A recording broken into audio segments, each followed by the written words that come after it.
it was very bold of me to predict after just 4 days that we simply couldn't win this war in Iran, right? And I said this on video, right? But it wasn't as bold as you may think, having the information that I had, right?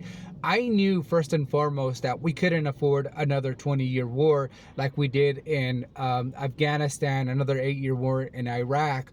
If you want to go back, you can go back a lot of years in the 20 years that we spent in Vietnam, right? In which we milked the American taxpayer for every single dollar that we could, and we accomplished absolutely nothing.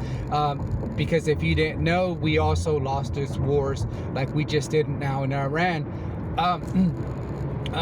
But that was first and foremost, right? Second, no country had ever cut the oil supplies for the Americans. The complete opposite of what the military was trying to do, which was corner the oil market so that they can continue with the petrodollar and continue with world dominance, right? And so when this happened, I knew it was over. Not to mention the USSR Gerald Ford, the $13 billion undestructible vessel, supposedly got absolutely bombarded with bombs, to the point where it almost sank in the ocean, right? And our media simply didn't report on this until literally 3 months later. Last week, CNN reported on how it almost sank and how badly damaged it actually was, right? And so while our Pentagon was going around saying that they just had a toilet issue and it was no big deal, that they just needed some basic repairs, right? Progressive media outlets were reporting on this as it happened, right? Plane after plane after supposedly planes that were untouchable going down left and right, helicopters, you name it. The Iranians just absolutely bombarded us.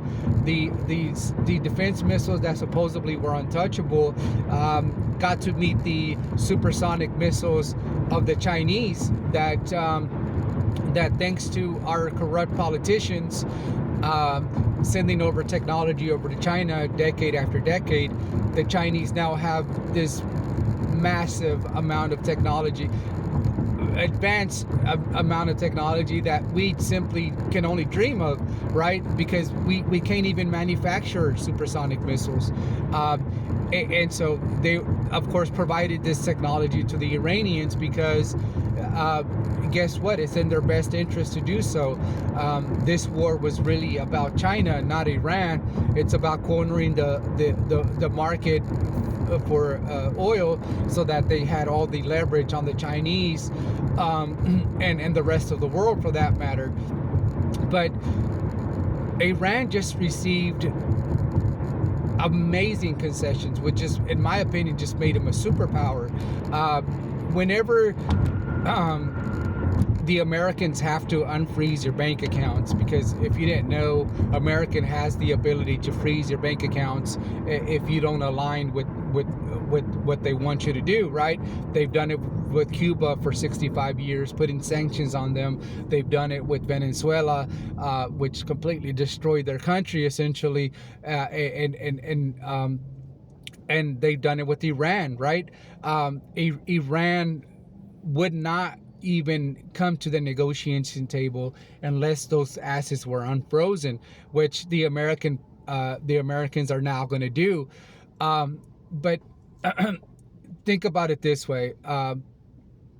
Another one of their concessions that I think is just going to make them a superpower is the fact that they're able to now sell oil at market value to different parts of the world, which they were previously unable to do. Sort of like the sanctions that we had put on Venezuela, right? And so it really limited the amount of money that they could make. But we've essentially just made them the new Dubai, right? In which they're just going to completely dominate the markets now and become a superpower. Not to mention, they get to keep the Strait of Hormuz and charge a tax for every single boat that passes through there. I mean, it's ridiculous. And even though this Geneva Convention it's only so that they can start the negotiations, right, which are going to take up to 6 months, they say, to be completed. So this isn't the end of the actual war, but this is essentially the Americans saying, okay, we concede to everything that you've said that you wanted, which is a complete embarrassment for our country, our military, right? Which turned out to be complete frauds. Right? Because they've never been able to pass an audit in over 10 years. Our military, high-ranking military officials had warned us already. They had said that it's not having the biggest, baddest missiles that's going to win a war. It's going to be having the drone technology, the ability to win future wars, right? But we continue to milk the American people for everything that every single dollar that we could, and now no one's afraid of the American military. We've weakened ourselves militarily. We've weakened our country, our economy, but this isn't necessarily a bad thing that we lost, right? I think that hopefully the Americans continue to hopefully the Americans continue to now start working on issues for the American people, right? Which is what it needs, and stop spending all this money on the military, which is now going to be probably unnecessary. But of course, we live in America under capitalism and corruption, so I don't know that it's going to end very quickly. The American people are going to have to start voting progressives, real progressives that are going to make actual changes, and that remains to be seen.